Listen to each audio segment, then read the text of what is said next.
Let's then move on to Group M, which I have titled "How much travel can we create for a two-game group?"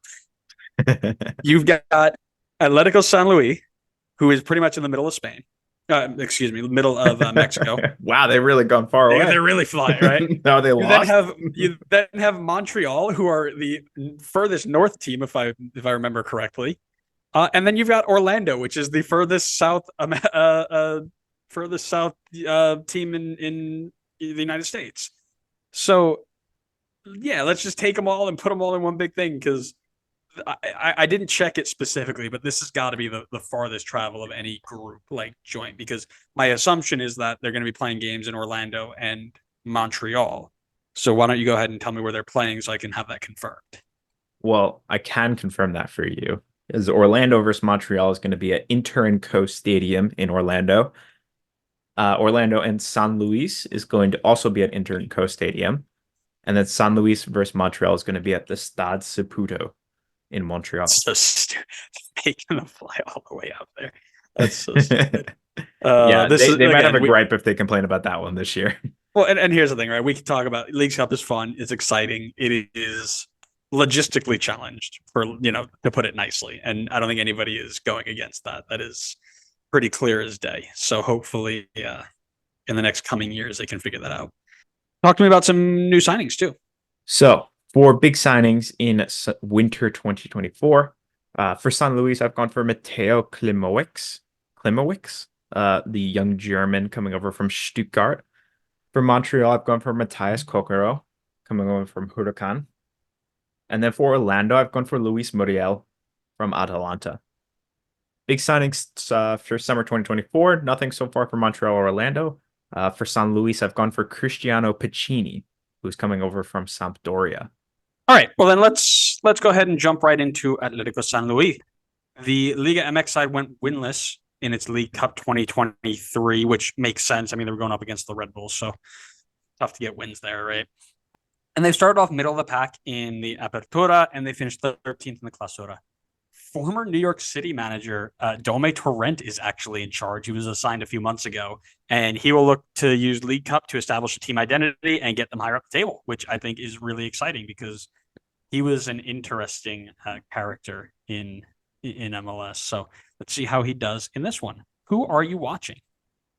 Tell me why it's Jurgen Damm. Oh, I wish. He's an Atlanta legend. But no, I've gone for Leo Bonatini. For those of you that recognize that name, he's the Brazilian striker, used to play for Wolves for a bit. I think when they were in the championship. I don't think he played as much when they got promoted to the Prem. But I think he could be a difference maker for them in the attack.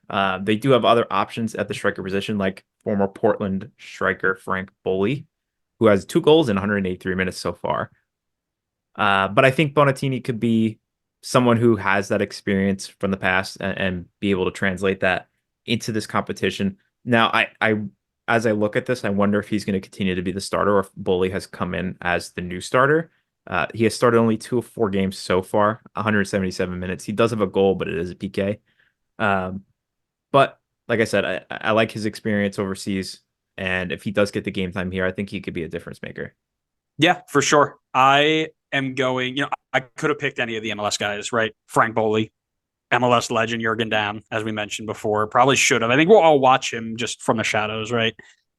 He might also be watching from the bench. Facts. I am interested in the newcomer you mentioned, 24-year-old German Mateo Klimowicz. I don't know much about him, but a German in Mexico is a bit odd. I don't remember many of the Germans headed that way, I think especially like younger. Sorry, I didn't mean to cut you off. I think he's also Argentinian, so maybe that. Yeah, he was born in Argentina, so that might. Oh, okay, that'll make that sense. might make more. Yeah, Yeah. yeah, that makes a little bit more sense. But 2 goals in 170 minutes so far, just 1 off of his total in 1,300 minutes last year. So clearly playing at a higher level than he has been in the past. So it'll be interesting to see how he gets on against, again, relatively poor back lines in Montreal and in Orlando. Okay, let's then move on to Montreal and talk about first-year head coach Laurent Courtois, who has Montreal kind of right in the mix right now. They're in 11th place. They've got 27 points, or one point off the playoff line. They're right in the mix of things. However, they did get grouped in their last Leagues Cup, and they really have been down since that 2022 run that took them one win outside of the Supporters Shield. So they really haven't gotten back into it, even with a little bit of investment monetarily. But they will be definitely driven to use this tournament to fix a couple issues with their side. Most pressing of all is their defensive issues. As previously mentioned, they've conceded 49 goals now in 25 games. It's just not good. So talk to me about what you are expecting and who you're watching. So the player I picked to watch is the one that I think we had both probably determined to be their best player last year, and that's Chonier, who has been playing a lot this year, but I think has been a bit quieter in terms of like the media attention on him. Not that there was a ton in the past. I mean, Montreal just doesn't really get a ton of media attention as is, but I think he was their best player last year, obviously, arguably, but he's going to have to step up and be their best player again if they're going to get anything out of this tournament. They've been in some bad form coming into this. I think they are on 5 straight winless with 2 draws and 3 losses. So they're going to need him to step up. They're going to need others to step up. It's not all on him. And I think he could be their kind of difference maker on a team where their difference maker isn't obvious on paper.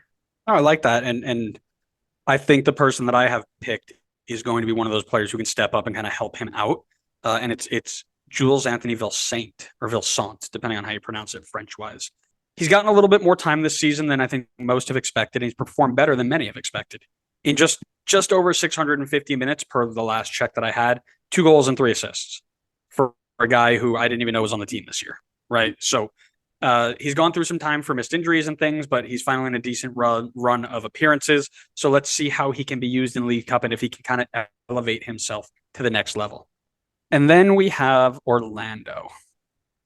It's Oscar Pereira, who has turned this team around after a horrible start to the season, currently now sitting in 7th place with 34 points through 25 games. The 2022 U.S. Open Cup winners are flying high, and we'll definitely want to see a better Leagues Cup performance this year, losing in the first round to Miami in 2023. That script got everybody, literally.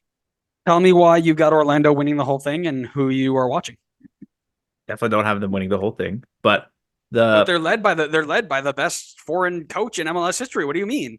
It's true. Look at him. He's turning this team around. Got them back in the playoffs again. Stop it.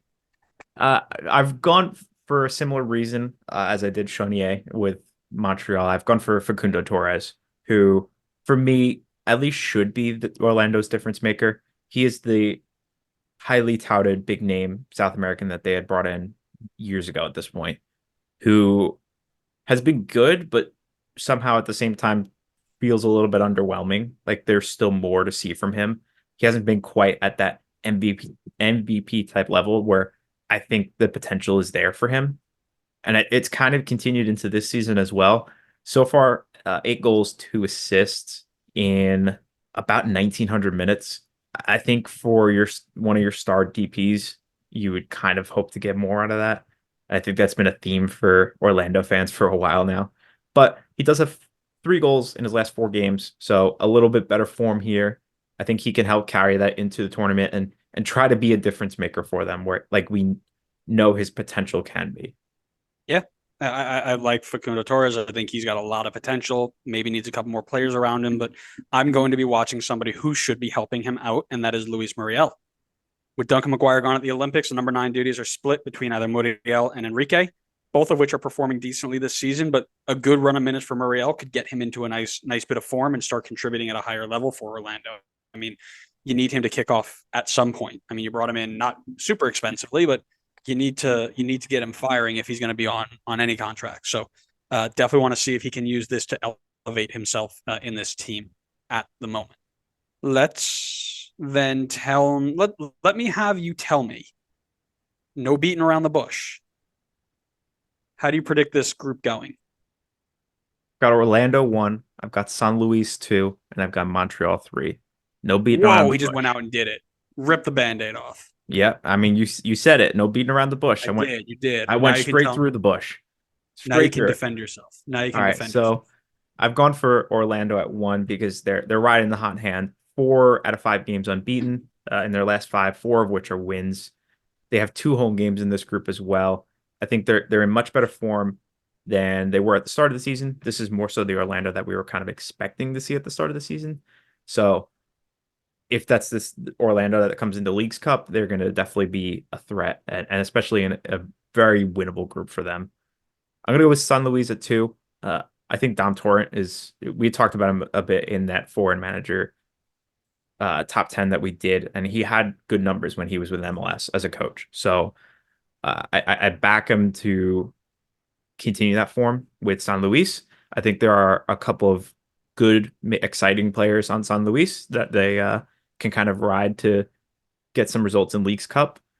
And maybe it's more so a fact that I don't rate Montreal coming into this, why I had them at 2, and why I have Montreal at 3, mainly because they're kind of in the opposite of Orlando, where they're coming in very poor form.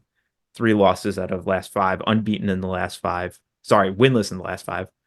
And I don't like the fact that there isn't like a game, like I don't necessarily see a game changer on their team. There's no Chicho Aranjo, there's no Lucho Acosta who can just step up and take over for a game where you just need to get 1 win out of 2, and you pretty much gifted yourself a really strong chance of going through. So that's why I got Orlando 3. Man's really taking his best ever player and saying, "You bum." Yeah, it hurts to say that, but he's just not the same Josef anymore. Dropped a brace against Red Bull. That's not hard. Granted, one of them, of course, as you can guess, was a penalty. So, that's his only penalty all year, I believe. Yeah, sure. I bet you're tracking his stats. Yeah. I'd say FBref. They never lie. Yeah. That top 10 penalty takers of all Except time. for that episode. Yeah, that was so spot on. Yeah. This could go anyway. I mean, this is another group that is just equal levels across the board. However, I do have the same setup as you. I've got Orlando at 1. I've got San Luis at 2. And I've got Montreal at 3, all for very similar reasons. I think Orlando are in the good run of form, and they'll use that against some not strong teams to continue that.